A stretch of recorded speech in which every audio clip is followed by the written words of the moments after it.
I'm going to begin just with a quick story about my son, my younger son. When he was a senior in high school, for graduation, they went on a camping trip.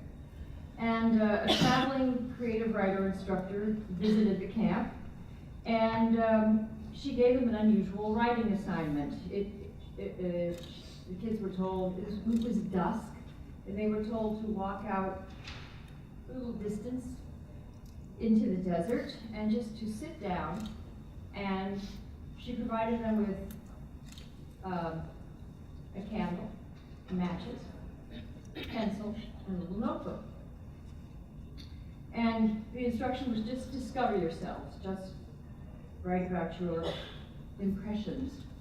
And the girls in the class, it was a camp, so the girls in the camp excelled at this assignment, and they came back with notebooks full of reflections and insights. And the boys found the assignment a little confusing, to discover themselves and to write. They did not cooperate. What they did was they moved a little into the distance and then gathered together and threw the notebooks and pencils into a little pile. Someone lit a match. They made a bonfire. The creative writing teacher was horrified. She thought that they were a little pack of incipient arsonists or Lord of the Flies sociopaths.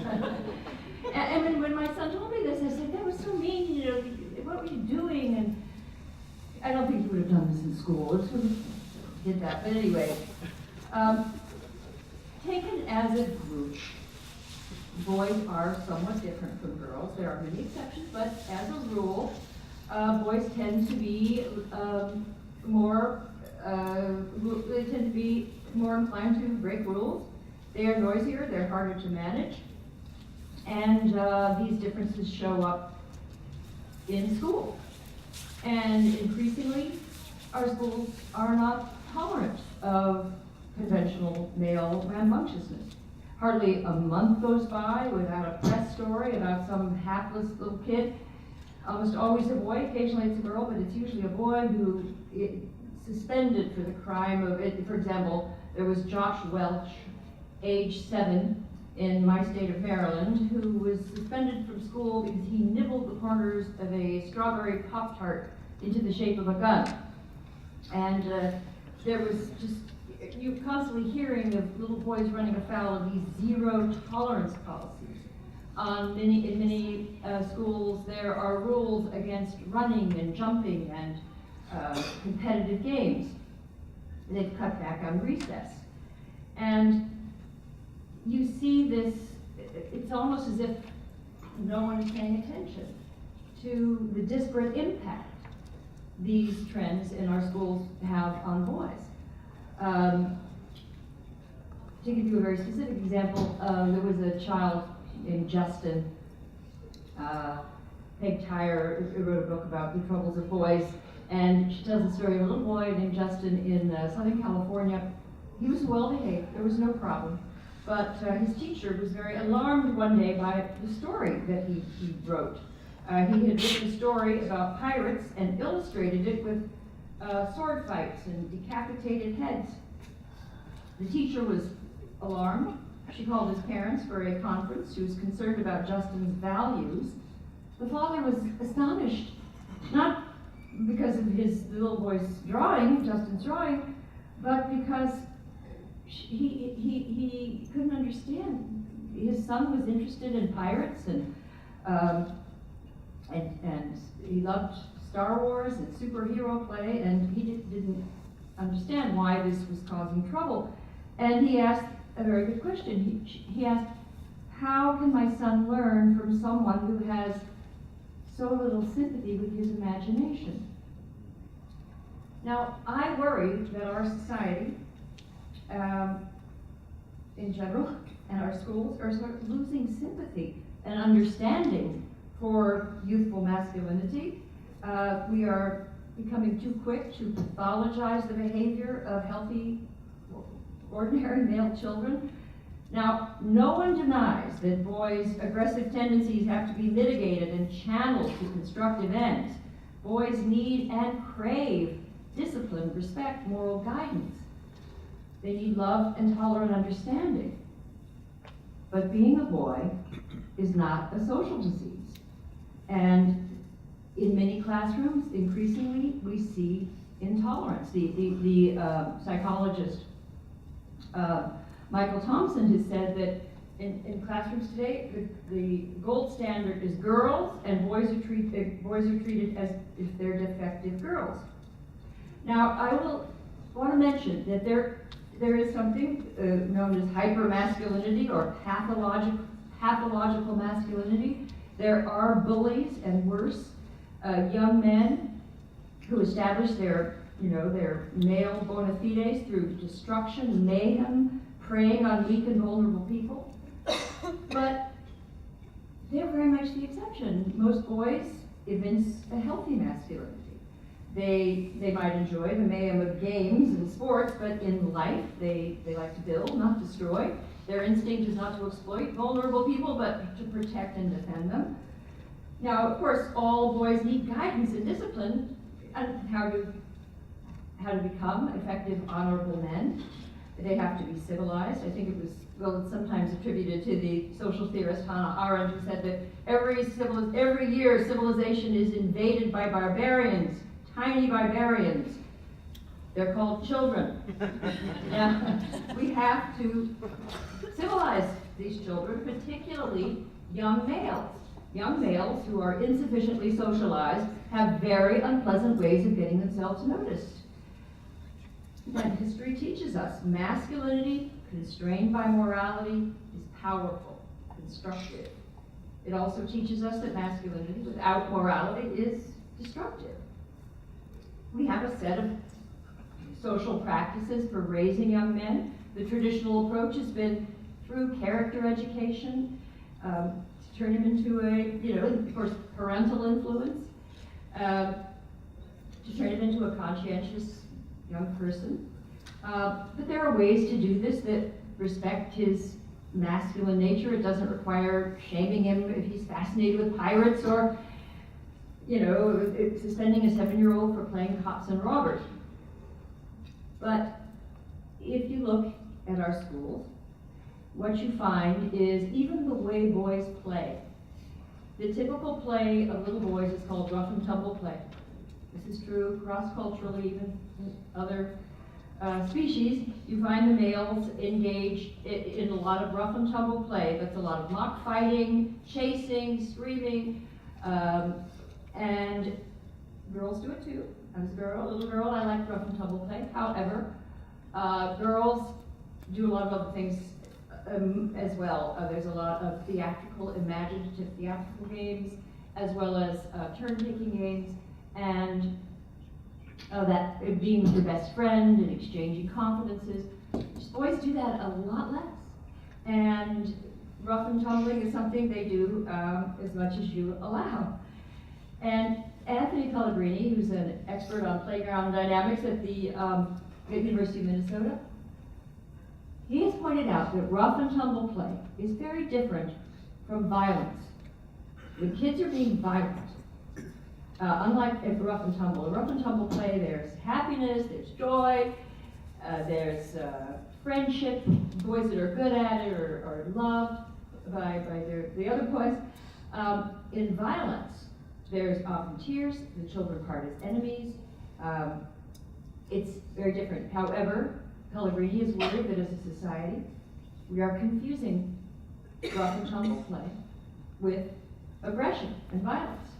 And he thinks that this failure to make the distinction is having a disparate impact on boys. Now, if girls are rough and tumblers, and there are girls that like it as much as they will also be affected. But I'm talking about boys, what is more typical for boys and who bear the brunt of these policies. Now, if you look at how kids are faring in school, what we find is that girls across all ethnic groups and socioeconomic groups, girls are the better students. They're winning the awards, they're getting the better grades, and they are far more likely to go to college. There is a college gap favoring girls that threatens to become a chasm. Now, there are some researchers that think that there's a bias against boys with grades. There's a very good study came out of the University of Georgia about how girls just get a dividend by overall being better behaved, and that the teachers kind of, well, what they noticed was that on standardized tests, boys often do a lot better than you would ever expect from their grades. And the girls' grades were closer to their exams. So these economists at the University of Georgia tried to find out about this mismatch. And what they found is that boys pay a price for their poor citizenship. Now you could say, well, that, of course, if they're behaving badly. But what they found is their grade in math, as early as 4th or 5th grade and through school, their grades, you can understand them getting poor grades in citizenship if they're not doing what the teacher wants or going off and making bonfires instead of writing in their reflection journals. They will get poor grades in citizenship. But they found that there's actually what they see is sort of grading bias against unruly little boys. And I wrote that in an article about boys that I published in the New York Times, and while I was working on it, this editor said to me, well, wait a minute, if little boys, look, if they're annoying the teacher, and they're not sitting still, and they're not following directions, then, you know, just to say that it's unfair, that's like saying it's unfair that unruly, undisciplined workers, are being discriminated against. No, they're not behaving well, and that's why they get lower grades. No, they were getting lower grades because the standard was the behavior of the girls, and the boys weren't meeting up to it. And I said to him, and it's not the workplace. We're talking about 6 and 7-year-olds. We're talking about kids. And what I argued is that we have to meet the boys halfway. That our classrooms, I feel that there's sufficient evidence to say our classrooms have moved away from the needs of boys. And then there's an expert on writing, Ralph Fletcher. He goes around trying to encourage boys to read and write. And he's inspiring, lovely, and just looking up Ralph Fletcher, because if you have a little brother or a son or a friend who's struggling, he has great ideas for getting boys to read and write. The average American boy is about 2 years behind in writing skills from a typical girl, and a year behind in reading. Now in England, in Australia, in Canada, the boys are behind, and they're working desperately to help them achieve and to close the achievement gap, because they see trouble ahead with their workforce. Male underachievement is risky. It can be create social chaos if you have women far more educated than men.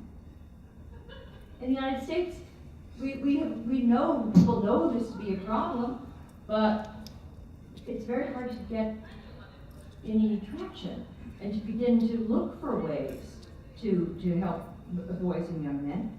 And I worry that it is this hostility about masculinity, or even the possibility that people don't want to acknowledge that there could be a difference, and that maybe we have to find a way to bring into our schools of education this lost art of male pedagogy.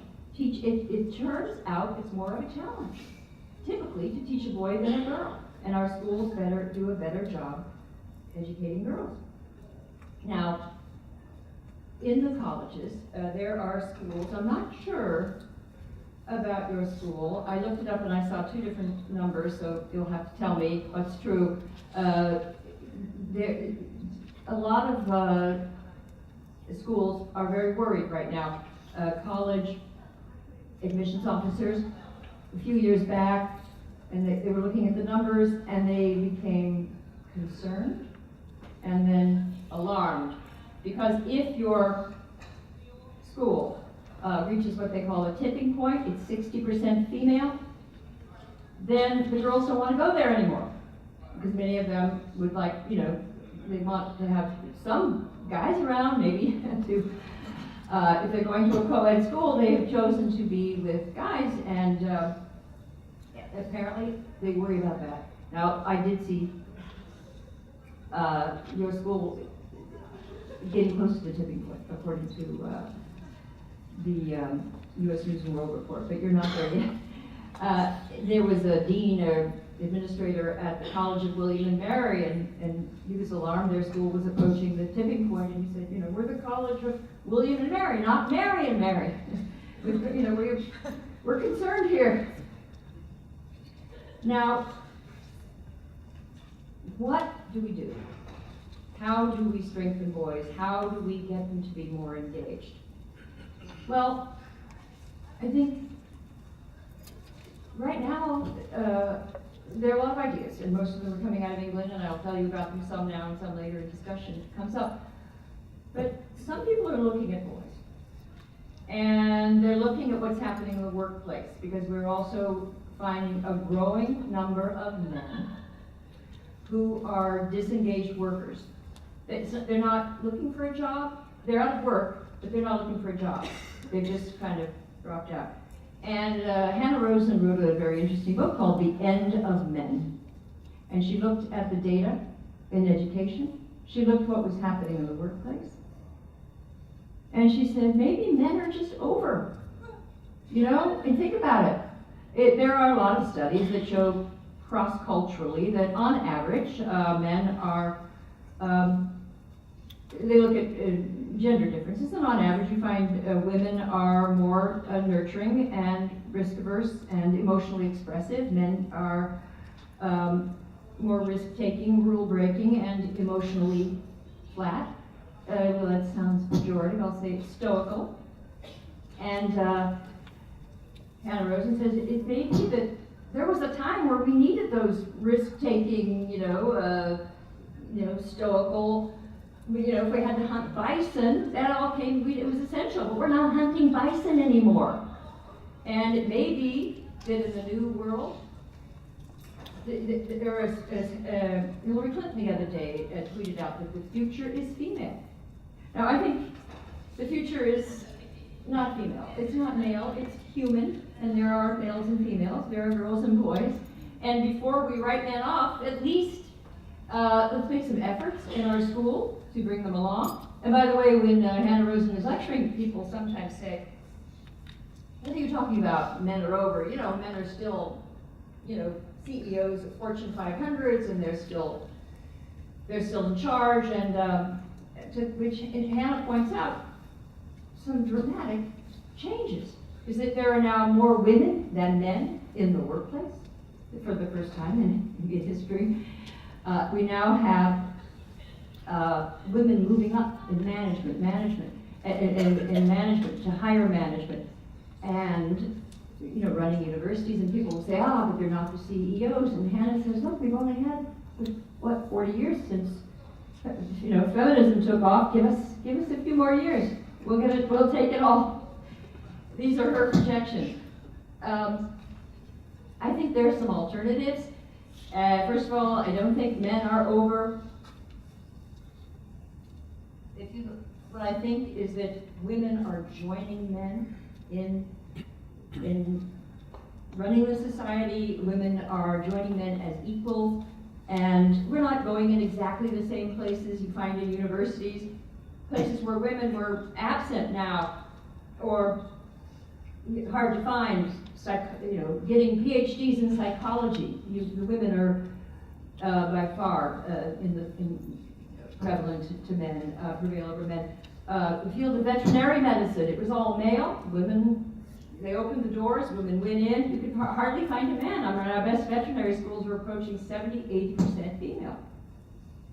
Biology is another field. There are fields, though, where men are still in engineering, computer science, and physics. You find a surplus of men. So we're not going the exact same places, but overall, you do with beginning to see what it looks like to have an opportunity society. But to take advantage of that opportunity, we have to go back. What are we doing with our schools? What are we doing to young men? What are we doing to, we saw that several years ago, young women needed to be strengthened in math and in the sciences. We changed the curriculum. We changed the requirements, and we improved their performance. And my question is, why don't we do that for boys in areas where they're struggling? Which is just about everything else, in their reading and their writing, in their school attachment, in their, even in whatever their, if you look at clubs and school newspapers and so on, you just find more and more girls, fewer and fewer boys. Now, some people who want to help boys, they don't agree with Hannah Rose and that boys are finished, but they say, well, we have to change the boys. And believe me, I have no problem with that. If I certainly believe in, as I said, character education. We have to always change kids from what they might naturally want to be. But sometimes there are limits, and sometimes you just have to meet them halfway, is what I'm saying. And I'll give an example. We constantly hear that boys and young men, they don't feel safe talking about their emotions, their personal struggles, and to do so, that violates a boy code, and boys will subject them to shame if they talk about their feelings. And a scholar, Amanda Rose at the University of Missouri, she and her colleagues actually wanted to test that and find out about it. In 2012, they published a study where they had observed and interviewed approximately 2,000 adolescents, and they found that the boys and girls were very different about when it came to talking about their problems, their feelings. They found the girls were more likely to report that they felt better from personal disclosure. It made them feel more cared about and understood. Boys overall found it to be, these were their words. They found it boring, a waste of time, and weird. And the boys, but here's what was interesting. It wasn't that they found personal disclosure embarrassing or unmasculine. They just didn't see the point of it. According to Amanda Rose, their response suggests that they just don't see talking about problems as a particularly useful activity. Well, what do you do? Because boys do have problems. They have to talk about them. She has advice for parents. She says, if you want to talk to your son or your male friend, and you want him to be more forthcoming, it won't help to make him feel safe and, okay, darling, it's all right, you can talk, No, he says what you have to do is to persuade him it has a practical purpose, to turn it into a problem and engage his inner problem solver. But she also points out that there is value to male stoicism, and that it's adaptive in many cases. And we do know, for example, for adolescent girls, there's more depression. And Amanda Rose suggests, and her colleagues, that to ruminate, if you are too inwardly focused, and it could be that the girls could maybe learn there are other ways to cope. So we shouldn't necessarily, she said, take the idea that the only way to do it is to talk about your problems. That there are other ways, and that we may have lost. We have to learn how to connect with the boys in a way which is effective. Now, that's what I mean when I say meet boys where they are, not where we fantasize they should be. And a small percentage of boys, not most boys, but a small percentage do have serious psychological problems and they need help. And what do? And I found this intriguing because I think the same thing that goes on in our classroom, where we take girls as the gold standard, is the possibility. This is true in clinical psychology. And there's some very innovative ideas coming out of Australia. A few years ago, they published a report in the Medical Journal of Australia, and they argued that we need a paradigm shift in the nation's mental health system. Rather than blaming masculinity or trying to re-educate men away from their reluctance to seek help, the author said, why don't we provide health services that meet the needs of men and women? I mean, they have that, but they wanted to do this for men as well. So they are working on developing male-specific mental health protocols. And a 2012 Australian study found that large majorities of young men associate the term mental health with insanity, straitjackets. They have very extreme associations. So so they've started to use the term mental fitness, and they say this goes over better. And they've recently launched mental fitness apps that focus on acquiring skills, developing strength, achieving self-mastery. Now somebody will say, but wait a minute, doesn't this reinforce traditional narratives of masculinity? Yes, it does. That's the point. And it's the key to its promise, is you're meeting them where they are. And now we'll see if Australia is able to solve this problem, but that's the kind of innovation we need in our schools. Ralph Fletcher, this creative writing teacher, he tells teachers to always look at their assignments from the point of view of the typical boy and the typical girl. And because he says right now, as he goes from school to school, a typical writing teacher valorizes the confessional poet. And so a student will get, considered to be a much better writer. She's making, personal disclosures or writing about, and she says a lot of boys are going to write about, especially little boys, for example, might want to write about their skateboards or a monster devouring a city. And you just meet them halfway and let them be who they are as much as you possibly can. Now, boys and girls are alike in many ways. Boys and girls need love, attention, respect, but there are differences. And sometimes the best way to love and care and respect them is to be honest about these differences. And more than 30 years ago, there was Lydia Guston Haley, this beloved kindergarten teacher, a MacArthur Genius winner. She was a brilliant teacher at the Chicago Lab School, and she wrote a book about how children play, and she was concerned that about the way the boys were playing, the superhero play, and actually she wondered, well, maybe the girls are being left out. Maybe we want the girls to play. She wasn't trying to stop the boys. She was worried about getting the girls playing like the boys. And but this is what she noticed. And I love this, because this is the sort of gender scholarship that's needed. She said, although typical girl play it looks relatively calm and passive on the surface, she learned that girls are very interested in their own kind of domination. She said their play is full of conflicts and imaginary power struggles and fantasies, every bit as complex and intense and inventive as the boys, but manifestly different. She said, mothers and princesses are as powerful as any of the superheroes the boys can devise.